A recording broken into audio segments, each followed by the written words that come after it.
Hey, this is Anna Woods from sheStrength. I wanted to come to you again today for part 3 of my how-to series. This week we've been talking a lot about tension in the shoulders and the pecs, tightness in the posterior capsule, and today we're going to talk about the thoracic spine rounding. So I've showed you things to help relieve that tension and try to free up some of that movement, but here's the deal. If you don't start doing corrective exercise to eliminate those problems, you're just gonna tighten right back up as soon as you go pick up a barbell, as soon as you go sit back at your desk, as soon as you sit funny in your car, as soon as you use this as a stress reliever tension, as soon as you go back to your bad breathing patterns of breathing shallow and your diaphragm's coming up instead of pressing down. So I wanted to show you one of the first things I do with my clients to help try to eliminate that curvature of the thoracic spine, especially related to weightlifting, because that's what my topic is and that's what I'm here for today. And I want to show you with the landmine deadlift. So what a lot of people do is they try to use their neck and their traps to do the lifting, and as a result that causes the shoulders to round and the thoracic spine to curve just like that. What we want to be able to do is breathe through the intra-abdominal pressure 360 degrees around and stabilize the serratus and the lat over that breath and press from there.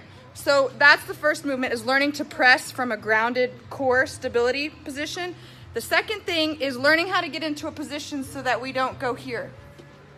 As soon as you arch your thoracic spine, your hips are unable to be a part of the movement. They are unable to be a driver for your lifting, for your deadlifts, for your cleans, for your jumping.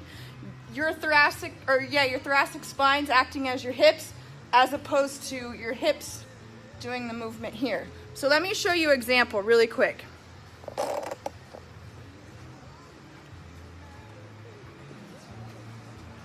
So the first one you're going to do is landmine deadlift. I'm going to show you an example of not using my hips and using my thoracic spine to do the movement.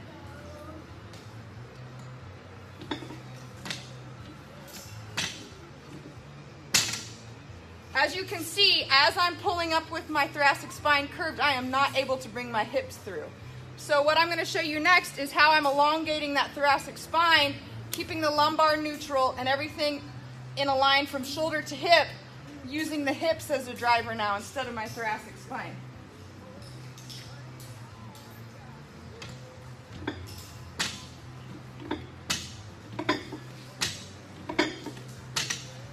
As you can hear, the barbell starts to click a little bit. That's because my hips are the driver and they're much more powerful than my thoracic spine acting as the driver. Let me show you the last one real quick too.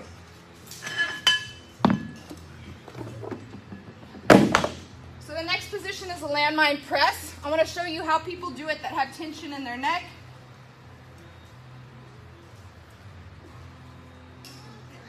Like that is using your neck and your shoulders and trap to do the lifting, as opposed to grounding out through the core, pressing through the abdominal pressure,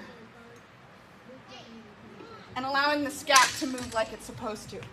So that's my first corrective exercise tip for you today.